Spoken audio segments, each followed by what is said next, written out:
In the quiet winter of 1691, beneath the snow-covered roofs of a small Puritan village, something unseen began to stir.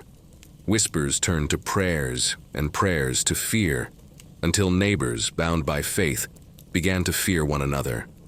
The Salem Witch Trials were not just a tragedy of superstition, but of belief itself, a reminder of how easily conviction can become cruelty when fear takes hold. So settle in, breathe deep, and let's journey back to Salem, where faith met fear in the flicker of a candle flame. And if you'd like more stories told in this calm, reflective way, don't forget to subscribe. The winter of 1691 fell hard upon the small farming community of Salem Village, a patch of rough land nestled among the forests of Massachusetts Bay. Snow clung to the crooked fences, smoke rose thinly from stone chimneys, and in the deep silence between the wind, you could almost hear the prayers of a people who believed the world itself was a battlefield between God and the devil. The Puritans had come to America with a dream, to build a city of God in the wilderness. But dreams, especially the holy kind, are fragile things when the nights grow long.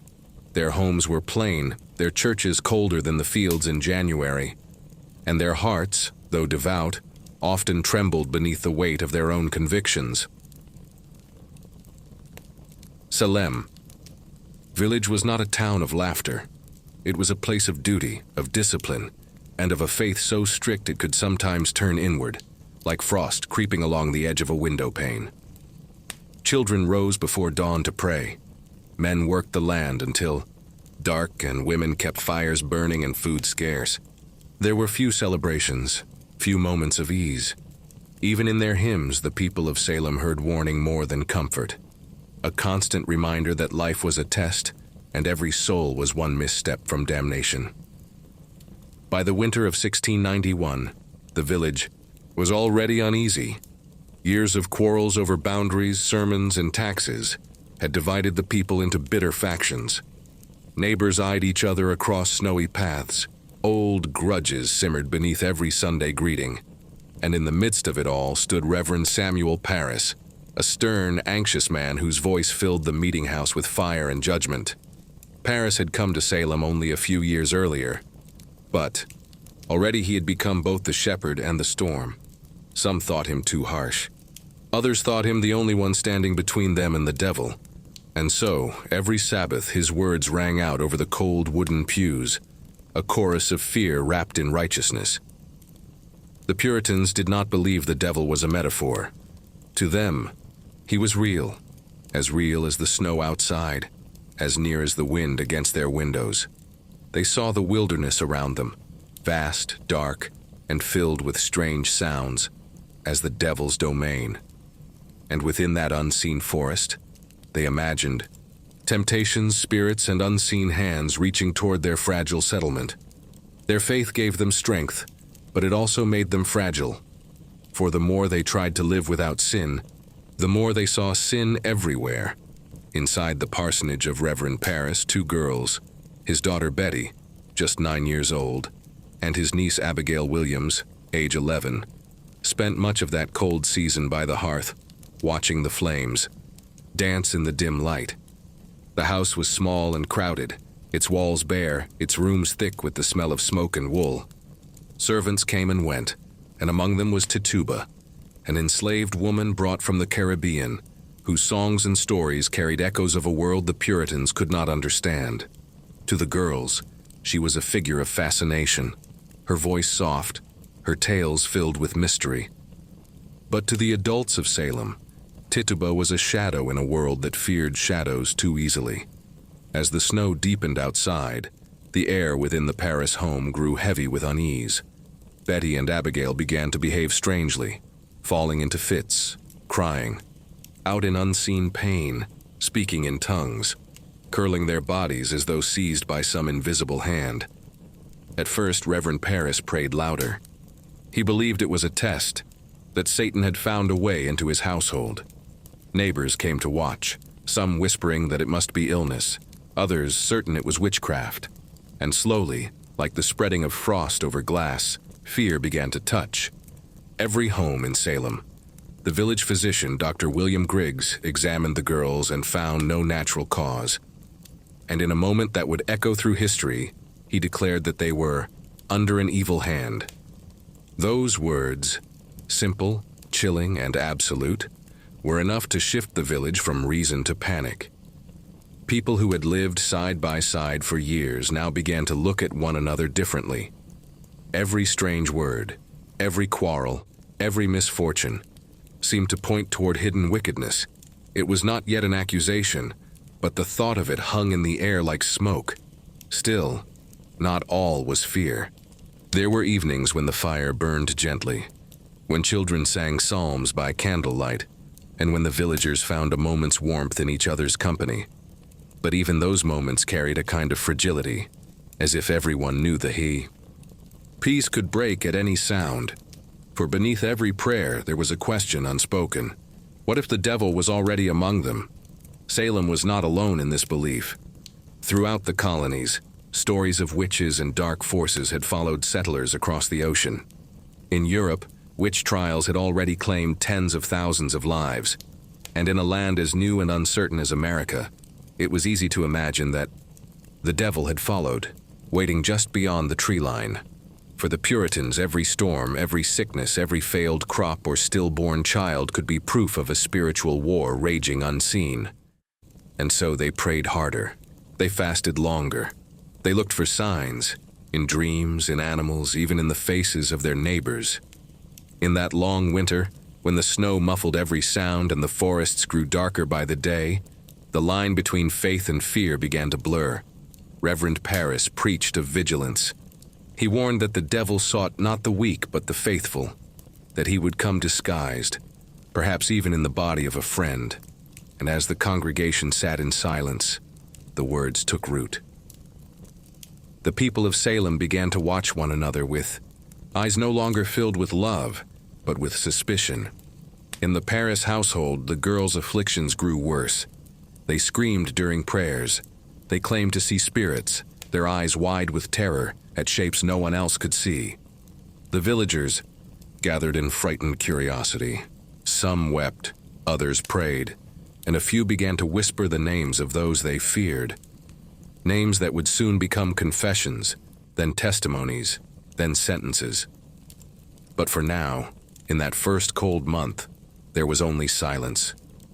The silence before the storm. And as the snow fell softly over Salem village, the narrator's voice fades low, reflective.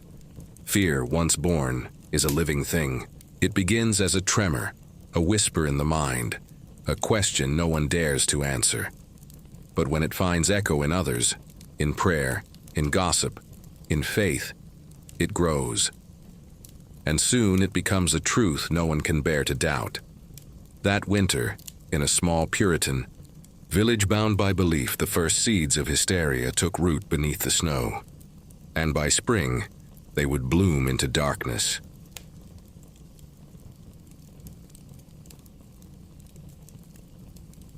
It began with whispers, not loud, not angry, just small trembling sounds in the quiet corners of the Paris home. The girls, Betty Paris and Abigail Williams, would fall into sudden stillness, their eyes wide and distant. Then, in a moment, their bodies would twist, their limbs stiff, their voices crying out as though unseen hands had grasped them. At first, the villagers pitied them. They prayed over them, sang psalms and sprinkled holy water upon their foreheads.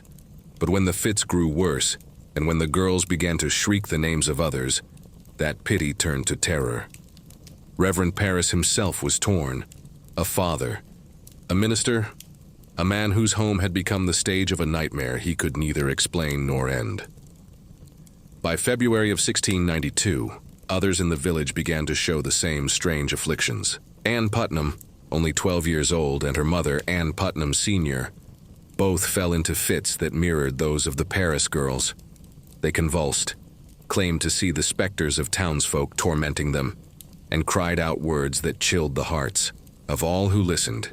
It was as if a fever, not of the body but of the spirit, had spread across Salem. In the dim light of a Puritan home, it was easy for imagination to take hold. The fire flickered, casting long shadows that danced upon rough-hewn walls. The wind howled through the cracks, and outside, the forest waited, dark, endless, alive. Within that stillness, the mind could make almost anything seem real. To the afflicted girls, every shadow became a shape, every noise a presence, every dream a visitation. And to the people around them, their suffering seemed too intense to doubt. If they were not lying, and surely children would not lie about such horrors, then something supernatural must indeed be at work. When Reverend Paris called upon the elders for counsel, the suggestion came swiftly and gravely: the children were bewitched. And so began the search for the witches. The afflicted girls were gathered in the Paris home. Neighbors stood around them praying, watching their strange contortions with wide, fearful eyes. And when the girls began to cry out the names of those who tormented them, the village fell into stunned silence. The first name spoken was Tituba, the enslaved woman from Barbados who served in the Paris household. Then came Sarah Good, a homeless beggar known for her sharp tongue and muttered curses, and Sarah Osborne, an older woman who had long been at odds with the church. 3 women, each standing at the edge of Salem's social world, each now pulled into the center of its fears. On March 1st, 1692, they were brought before the magistrates, John Hathorne and Jonathan Corwin, for questioning. The meeting house was cold, the crowd restless, the air thick with whispers and prayers. When Sarah Good entered, she denied all charges. When Sarah Osborne was questioned, she could barely speak, weak from illness. But when Tituba took the stand, the room fell silent. Her eyes were tired, her voice low, and when she began to speak, her words sent a ripple through the entire colony. "I have seen the devil," she said softly. Her confession, whether born of fear, exhaustion, or coercion, confirmed what everyone most dreaded to believe. She spoke of a tall man dressed in black, of strange animals that appeared and vanished, of a book signed in blood. And when she spoke the names of others, the list of suspects began to grow. The room, once silent, filled with cries and gasps. To the Puritans, this was not imagination. It was evidence. In the flickering light of that March day, Salem changed forever. The line between accusation and proof disappeared. If Tituba's confession was true, then witchcraft was not just ill, it was spreading. And if it could infect a minister's own home, then nowhere was safe. Over the following weeks, more and more villagers came forward, claiming they too were tormented by invisible spirits. Girls fainted during sermons, men felt unseen blows upon their backs, and even the most skeptical began to wonder if they had underestimated the devil's reach. The afflicted were treated as witnesses, their words as sacred truth, and those they accused, neighbors, midwives, even church members, found themselves bound and led away.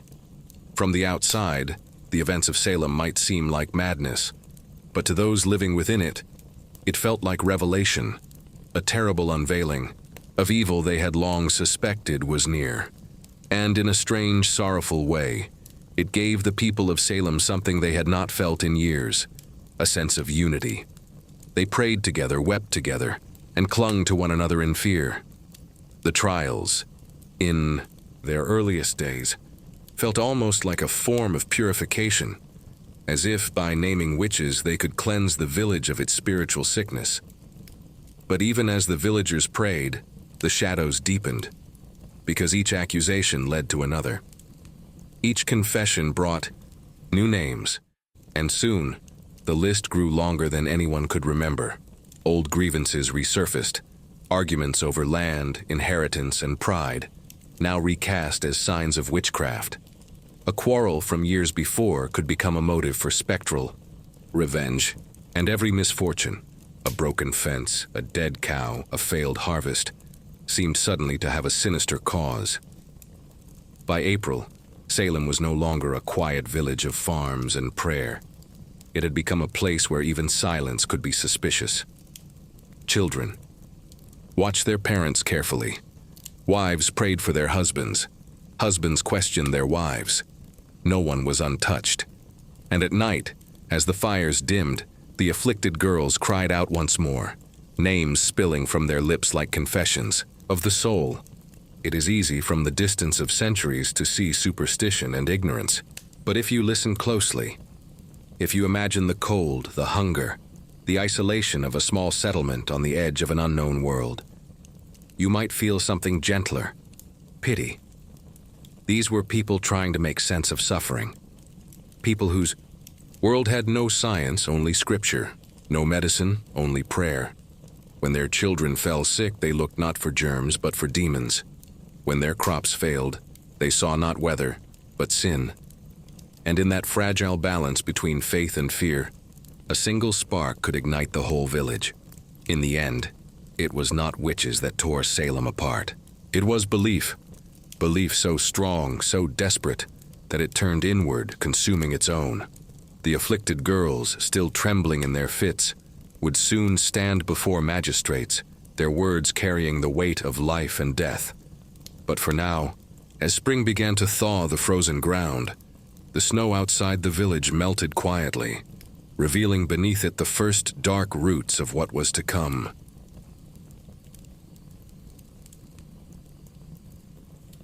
By the spring of 1692, Salem was a village gripped not only by fear, but by conviction.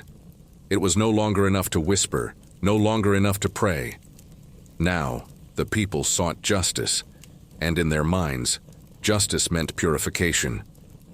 On May 27th, Governor William Phips ordered the creation of a special court, the Court of Oye and Terminer, to hear and to determine. Its task was simple in name but terrible in nature: to uncover witchcraft, to bring the guilty to light, and to protect the colony from the devil's design. The first to face this new court was Bridget Bishop, a widow known for her bright clothing and sharp words, a woman who had quarreled with her neighbors, who owned a tavern where laughter sometimes rose too freely. In Salem, that was enough to make her suspect. The afflicted girls fell into fits when she entered the room. They screamed that her spirit tormented them, that she pinched and choked them in their sleep. The judges, Hathorne, Stoughton, and others, watched in stern silence, their minds already framed by the sermons they had heard for years. That the devil was cunning, and that witches could appear righteous while doing his work. There was no lawyer for Bridget Bishop, no defense as we would know it today. Only the court, the witnesses, and the afflicted girls, whose cries filled the wooden chamber like a storm inside a box. When Bridget denied all charges, her voice steady, her hands trembling slightly, the judges pressed harder. "Why do these children fall into fits at your presence?" Judge Hathorne demanded. "I know not," she answered quietly. "I am innocent." But innocence had little weight against the visions of the afflicted. They clutched their throats, screamed her name, and convulsed until the room trembled. To those watching, it felt like divine proof. How could such suffering be false? Bridget Bishop was found guilty of witchcraft. On June 10, 1692, she was led to a small hill just outside Salem, Gallows Hill, and there, beneath the gray sky, she was hanged. The rope creaked in the wind, the crowd prayed aloud, and when the body fell still, the village believed it had purged its first evil. But the silence that followed was not peace, it was hunger. For every hanging, it seemed, did not end the affliction. It only deepened the fear. More arrests followed. Rebecca Nurse, a 71-year-old woman of gentle reputation. Martha Corey, a church member who had doubted the reality of witchcraft. Elizabeth Howe, Susanna Martin, Sarah Wilds. Their names whispered through fields, written in warrants, spoken in prayer and curse alike. The jails filled quickly. The cries of the afflicted grew louder, and the court became a place not of reason, but of ritual. Every testimony was steeped in belief. Every confession was drawn from exhaustion or fear. And each time the afflicted girls writhed upon the floor, their suffering was treated as evidence from God Himself. It is important to understand that those who judged did not see themselves as cruel. They believed they were saving souls. They prayed before every session. They fasted before every verdict. And when they sentenced a woman to die, they did so with trembling hands. convinced they were striking down the servants of Satan. The tragedy of Salem was not born of malice, but of certainty. Through June and July, the gallows grew busy. One by one, the condemned were led to the hill, their families weeping behind them. Rebecca, nurse, walked slowly, her step faltering, her voice whispering prayers. "I forgive you all," she said quietly before the crowd. Her composure unsettled the onlookers. Could such grace belong to a witch? But by then, questions were dangerous things. To doubt the trials was to risk being named yourself. And so even those who pitied the condemned kept silent. The afflicted, girls now treated as saints, were invited to testify at every trial. Their words could raise or ruin any soul in Salem. They began to describe elaborate visions, spectral books, ghostly signatures, black dogs, and yellow birds that perched on witches' shoulders. And each vision, no matter how strange, was accepted. Without question, the ministers recorded them. The magistrates nodded gravely, and the crowd murmured, half in awe, half in fear. In the small houses beyond the meeting house, families sat awake at night listening to the wind. Every knock at the door could bring a warrant. Every dream could become a testimony, and every prayer was tinged with dread. Children asked their mothers, "Are we safe?" And mothers, staring into the fire, could not bring themselves to lie. By August, even the respected and the powerful were not immune. George Burroughs, a former minister of Salem Village, was accused of leading the witches' coven. He was strong, a man of reason and words, and for a time he had been loved by many. But the afflicted claimed his spirit tormented them from afar, that he could lift heavy objects with unnatural strength, that he had consorted with the devil himself. When Burroughs was arrested and brought to trial, the people of Salem gasped. For if a minister could be a witch, then anyone could. At his execution, Burroughs recited the Lord's Prayer, a prayer witches were believed incapable of saying. Those watching were stunned. Some began to doubt. For a moment it seemed as though the veil of hysteria might lift. But then Cotton Mather, a powerful Boston minister, rode through the crowd and declared that the devil could mimic even piety to deceive the righteous. And the moment of doubt vanished like mist. The hangman tightened the noose. The crowd prayed, and the minister was hanged. By autumn, 19 people had been executed. Hundreds more were in prison, their names whispered through the colony. The afflicted girls, once pale and frightened, now stood at the center of every gathering, their voices carrying the power of life and death. But even they could not have imagined how far the fire would spread. The machinery of fear once built feeds itself. It no longer needs proof, only momentum. And so it went on. It is here, perhaps, that one begins to hear not horror, but sorrow, the quiet grief of a people who meant to do good, but found themselves lost in darkness. When they looked into the faces of the accused, they saw not strangers, but friends, neighbours, kin, and yet still they prayed for their punishment, believing it was God's will. Faith, when untempered by mercy, can become its own kind of cruelty. As the last leaves of summer drifted down upon Salem, a strange weariness settled over the village.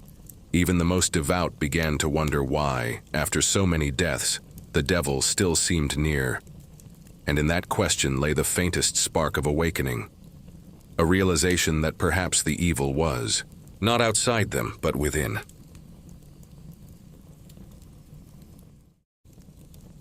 By the time autumn of 1692 fell upon Salem, the air itself seemed weary. The cries that once filled the meeting house now echoed softer, like fading ghosts in a half-remembered dream. The gallows had done their work. The prisons groaned under the weight of the accused. And yet still, the devil was said to be at large. There were no more miracles, no signs of deliverance, only the endless sound of wind through the fields, and the soft toll of fear that refused to end.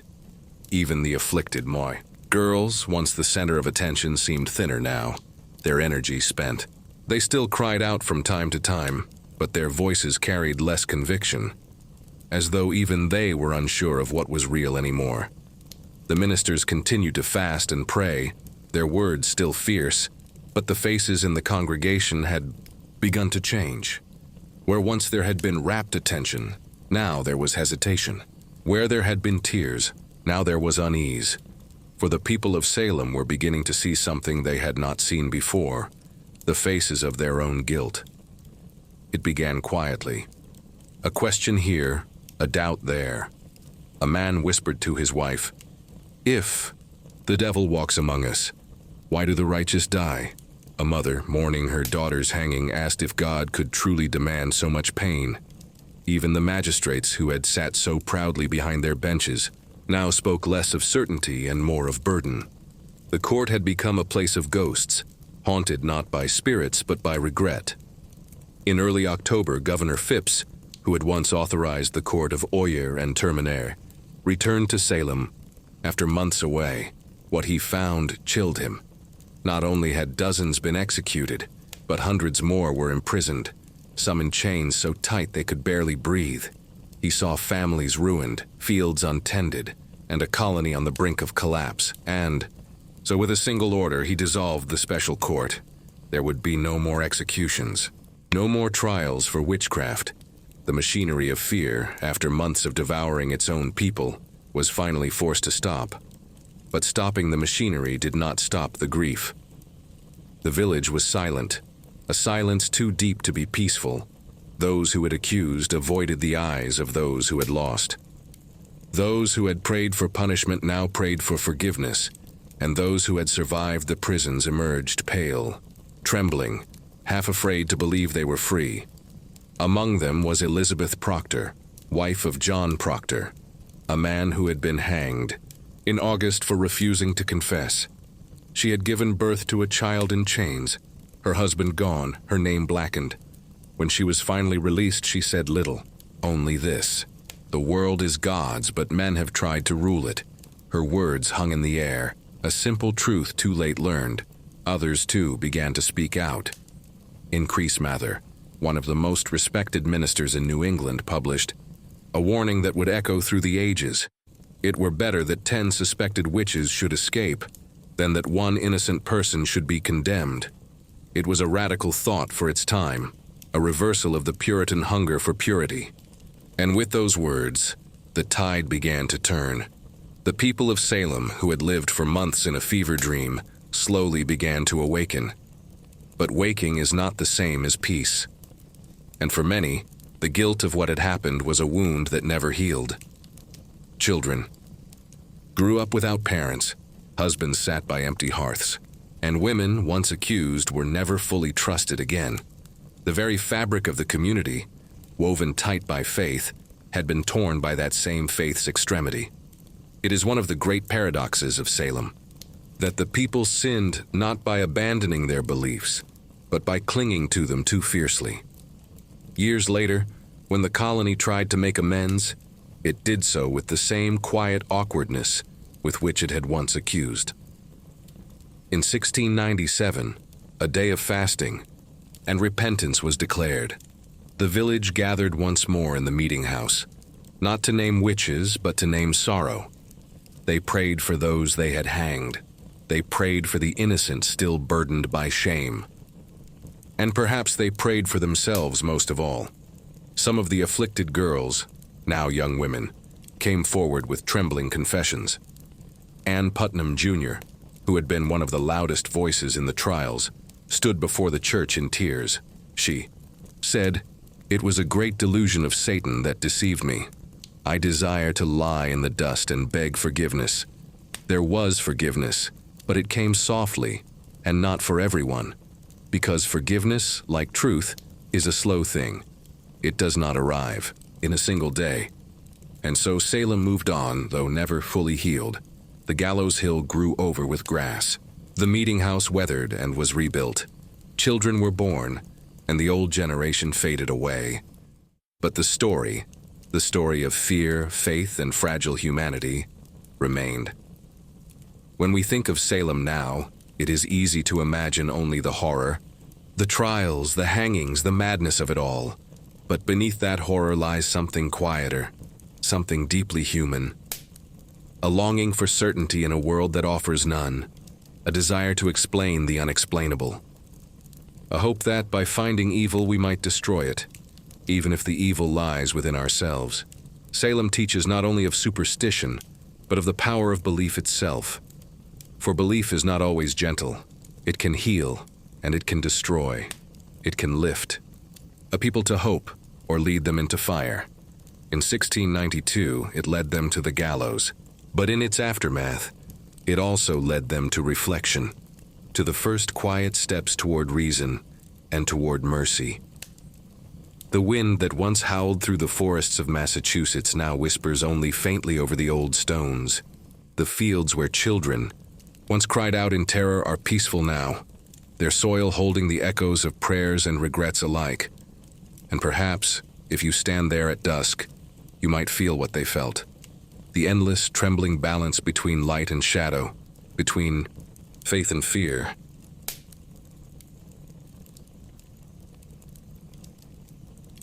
The story of Salem did not end when the gallows fell silent. Its echoes carried far beyond the fields of Massachusetts, into pulpits and courts, into politics, and even into the quiet corners of the American heart.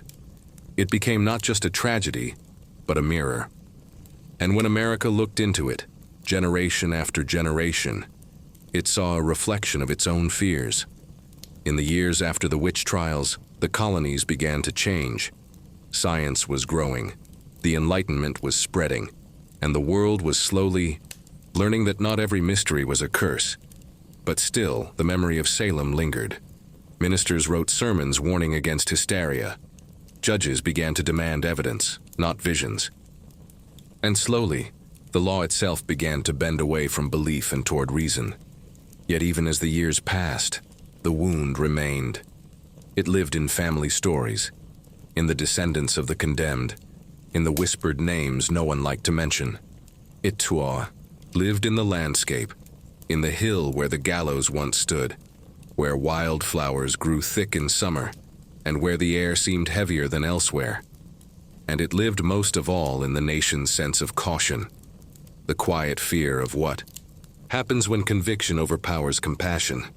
2 centuries later, as America grew and changed, Salem was remembered again. In times of crisis, when fear took hold, fear of enemies, fear of difference, fear of unseen threats, the old story returned. Each time people would whisper, "This is another Salem." It was a name that became shorthand for what happens when good people lose themselves in certainty. In the 1950s, as the Cold War tightened its grip, America experienced a new kind of witch hunt. Senator Joseph McCarthy and his House Committee on Un-American Activities searched for communists, not witches. But the rhythm was the same: accusations, confessions, fear. Careers destroyed, reputations hanged in the court of public opinion. And once again belief, this time political, became a weapon. Writers and artists blacklisted, neighbors turning on neighbors, and a country afraid to speak its own truth. Playwright Arthur Miller, haunted by the echoes of both Salem and his own time, wrote The Crucible, a story of the witch trials that was really about the world around him. He understood that Salem was not just history. It was a pattern, a warning. In one of his letters, Miller wrote that the tragedy of Salem was the handing over of conscience to authority. And that is what Salem continues to remind us, that when we stop questioning, when we let fear decide who is guilty, we open the door to darkness once more. But this too is part of the American story. Each time the darkness comes, there are always those who learn, who rise, who say never again. Even in Salem itself, the long shadow softened over time. In the centuries that followed, the town transformed its grief into remembrance. Streets once lined with suspicion now carry tourists and scholars, curious faces walking where the accused once walked. The memorials stand quietly, names carved into stone, flowers laid in silence. The stones do not accuse. They simply remind. And on some days, when the air is still and the sun low, it is said that the grass on Gallows Hill shimmers gold, as if the earth itself has learned to forgive. But the story's power does not lie only in forgiveness. It lies in its lesson that fear is never truly gone. It changes shape. It finds new language, new names. Sometimes it comes dressed as faith, sometimes as patriotism, sometimes as justice. But beneath every form, it asks the same question: who do we fear, and why? The Salem Witch Trials remind us that fear, when joined to authority, becomes a force as dangerous as any plague. But they also remind us that awareness is the cure, that reflection, compassion, and reason are the true forms of protection against hysteria's return. When you walk the streets of modern Salem, you might see shops filled with candles and tarot cards, with charms and laughter, with the easy irony of history long past. But if you listen, truly listen, beneath the laughter, beneath the hum of daily life, you can still feel something older. Not ghosts exactly, but echoes. Echoes of prayers, of tears, of people who tried to understand a mystery they could not name. They were not monsters. They were human. And that, perhaps, is what makes their story last. The night comes gently now over the hills of Massachusetts.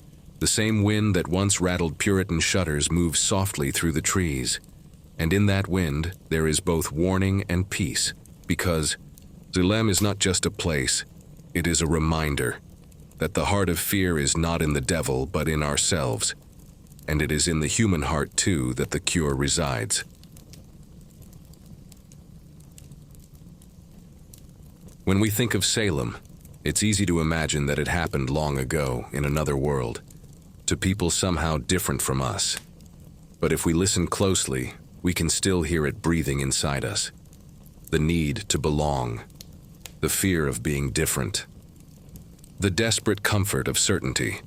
These are not ghosts of the past. They are the quiet machinery of being human. Every society, no matter how enlightened, carries within it a hunger for purity. The belief that if only we could find and cast out the wicked, we might live in peace. The Puritans of Salem believed they were purifying their town, but what they were really doing was searching for safety in a world that frightened them. And that is something we all still do. Think about it.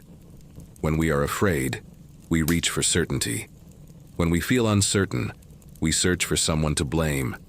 Sometimes it's a person. Sometimes it's a group.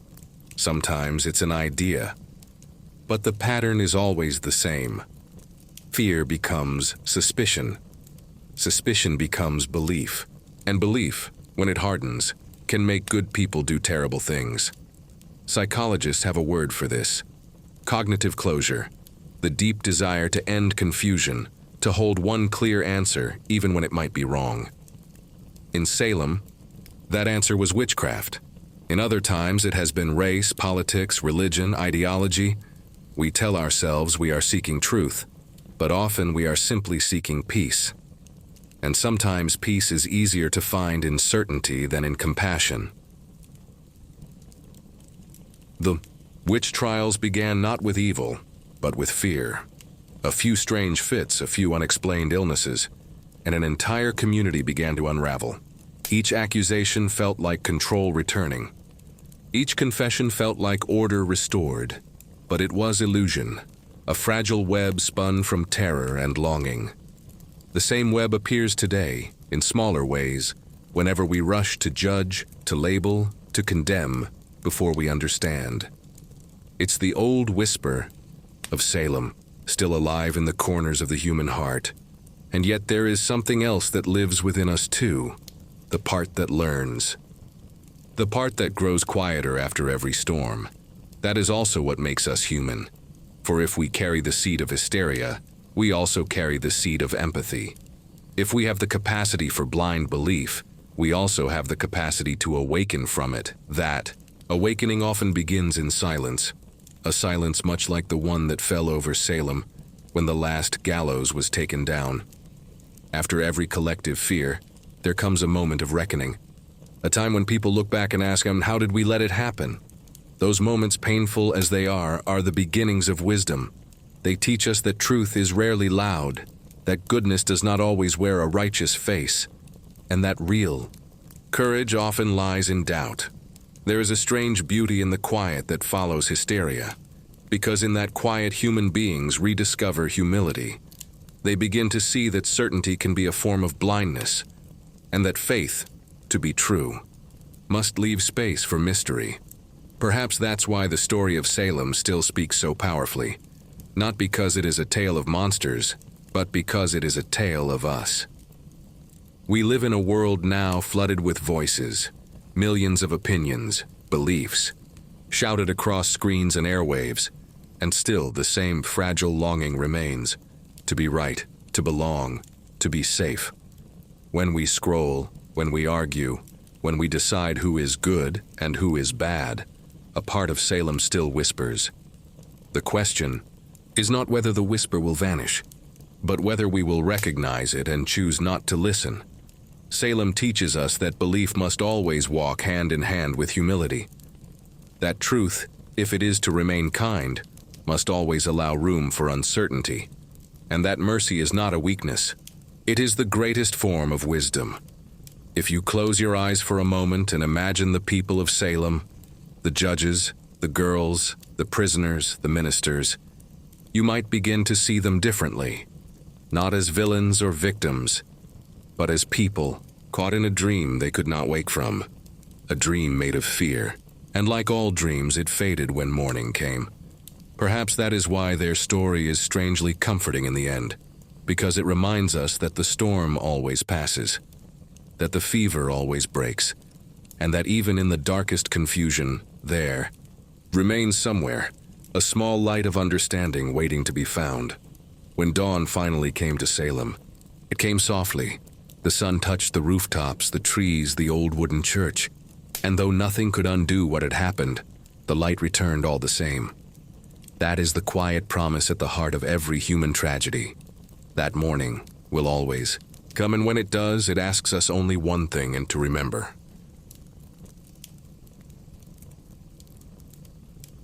Time has a way of softening even the hardest edges. What once was fear becomes sorrow. What once was anger becomes reflection. And slowly, quietly, a people begin to heal. So it was in Salem.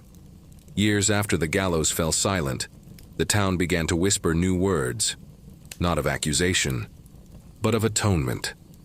The same meeting houses that once echoed with confessions and prayers for justice now echoed with apologies. The same pulpits that had called down God's wrath now begged for His mercy. And the same people who had watched their neighbors die began to look inward, to see that the true evil had never been witchcraft, but the blindness of fear. In 1697, 5 years after the last hanging, the colony of Massachusetts declared a day of fasting and repentance. It was a day not to celebrate, but to mourn. In churches across the land, bells tolled in low, slow rhythm. Families gathered in silence, and prayers rose, not for deliverance from witches, but for forgiveness. They prayed for those they had hanged, for those they had accused, and for themselves, for hearts that had turned too quickly toward judgment. It was perhaps the first step toward redemption. Among those who spoke that day was Samuel Sewall, one of the judges of the trials. He stood before his congregation with trembling hands and tearful eyes. He confessed that he had sinned, that he had condemned innocent people through fear and pride. He wrote afterward in his diary, "God, forgive me. I desire to take the blame and shame of it, asking that others might be spared." And for the rest of his life he carried a small piece of paper in his pocket, a silent reminder of the names of those he had helped destroy. He prayed over it, every day until his death. It is a small image, a man and his folded paper, but in that image lies something vast, the beginning of conscience. As years became decades, others followed his example. Descendants of the accused petitioned for the restoration of their ancestors' good names. And slowly, bit by bit, justice began to return, not the justice of punishment, but the justice of truth. In 1711, the Massachusetts legislature officially cleared many of the victims and offered compensation to their families. It was a gesture both symbolic and incomplete. Money could not restore lost lives, nor remove the stain of fear. But it was a beginning. More. Then 2 centuries later, Salem's story was retold through new voices, new art, new understanding. Writers and historians returned to those court records, those fragile testimonies, and saw not witches or saints, but human beings, people who had loved, who had struggled, who had simply wanted to belong, and the world began to see them not as figures of shame, but as part of a larger truth, that all societies are capable of losing their way. Salem then became more than a tragedy. It became a teacher. By the time the 20th century arrived, the town had changed. The word witch no longer brought fear. It brought curiosity, even wonder. Visitors came from across the country to walk its narrow streets, to stand where the trials once took place, to touch the names carved in stone and feel the weight of what had been. The town began to embrace its history, not as shame, but as story. Shops appeared, museums, plays, and festivals, and yet beneath it all, there remained a quiet respect. Every October, amid the laughter and costumes, there are still moments when the city goes still, when candles are lit, and names are read aloud in the night, for even celebration can be an act of remembrance. In 1992, 300 years after the trials, the town of Salem dedicated a memorial, a place of stone benches and open air, where each victim's name is carved with care. There are no statues, no grand architecture, just names and space and the sound of wind moving through the trees. The memorial was designed not to dominate, but to invite reflection. It asks for quiet, a rare thing in the modern world. And in that quiet, you can almost hear them. Not the screams or the prayers, but the peace that finally came after. Salem's greatest legacy, perhaps, is not its tragedy, but its transformation. It turned its own wound into a lesson for the world. It taught that even when humanity loses its way, there is always the possibility of return, that remorse can lead to renewal, that silence can become wisdom, that pain can become story, and story can become light. When people visit Salem now, they come with cameras, with curiosity, but also with reverence. They leave flowers at the memorial. They whisper the names: Sarah Good, Rebecca Nurse, John Proctor, Giles Corey, and all the rest. And perhaps in that whispering there is something sacred, a kind of modern prayer to remember what fear can do and what compassion can mend. In this way, Salem has found its peace. It will never forget, nor should it, but it has turned its sorrow outward so that others may see and learn and choose differently when their own moments of fear arise. That is the quiet redemption that only time can offer. And so, as the night settles again over the Uian town, as the soft lights of the memorial glow and the sea whispers beyond the shore, Salem sleeps, not in guilt, but in remembrance. The wind that once carried cries now carries understanding. The fields that once held gallows now hold peace, and the story that began in fear ends at last in gentleness.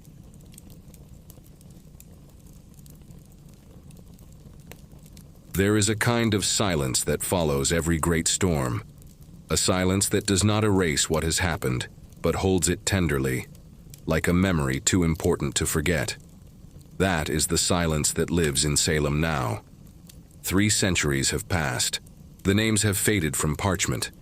The church bells no longer toll for witches, and yet the lesson remains, quietly pulsing beneath the surface of American memory.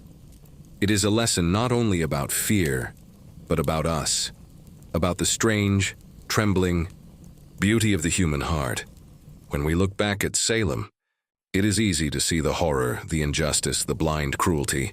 But if we look closer, with patience and softness, we also see something else. The eternal struggle between light and shadow within every soul. For each person in that small Puritan village believed they were doing right. They believed they were defending truth. They believed that their actions were sanctified by God.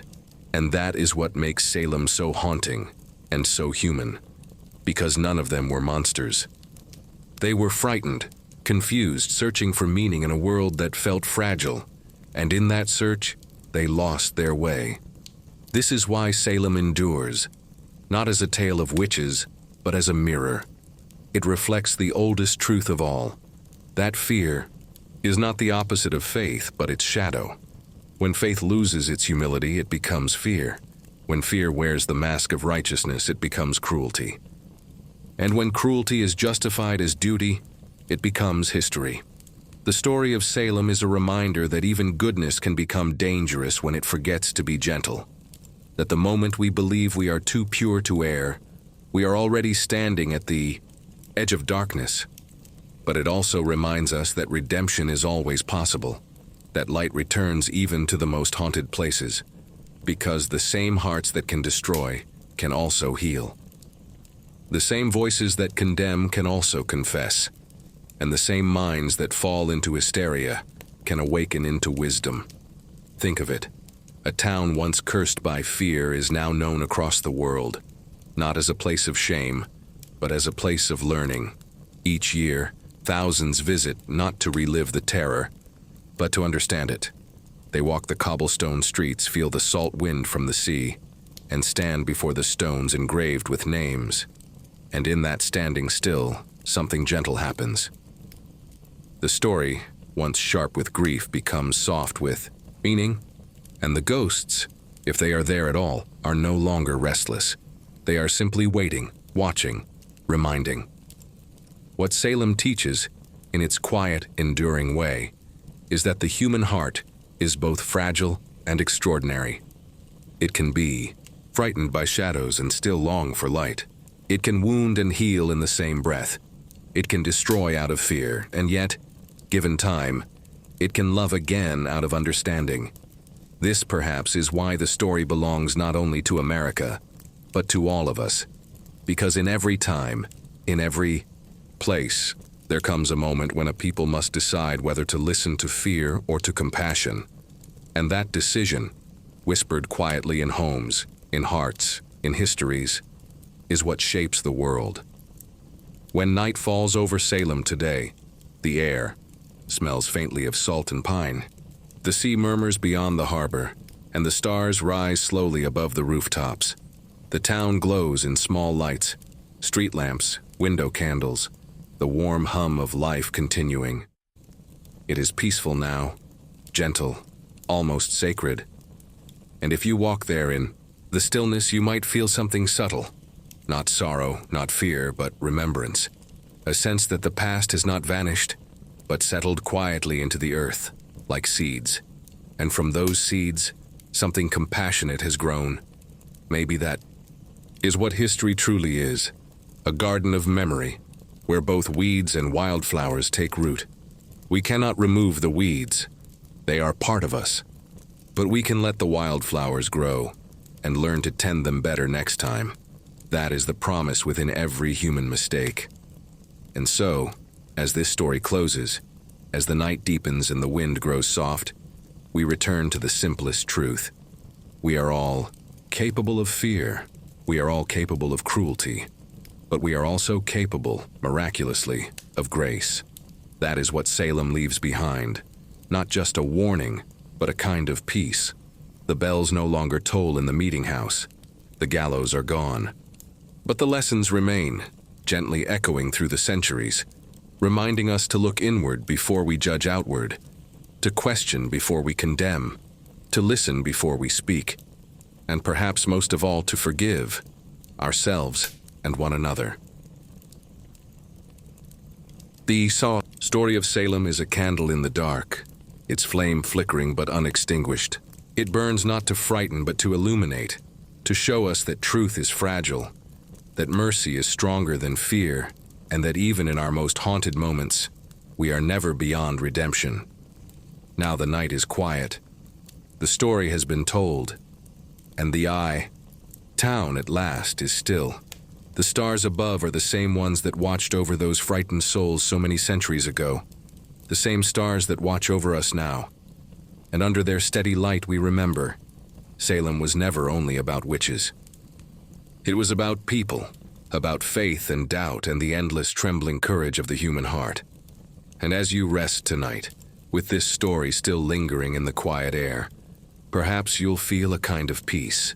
The peace that comes from understanding, from remembering, and from knowing that even in darkness, humanity still reaches for light.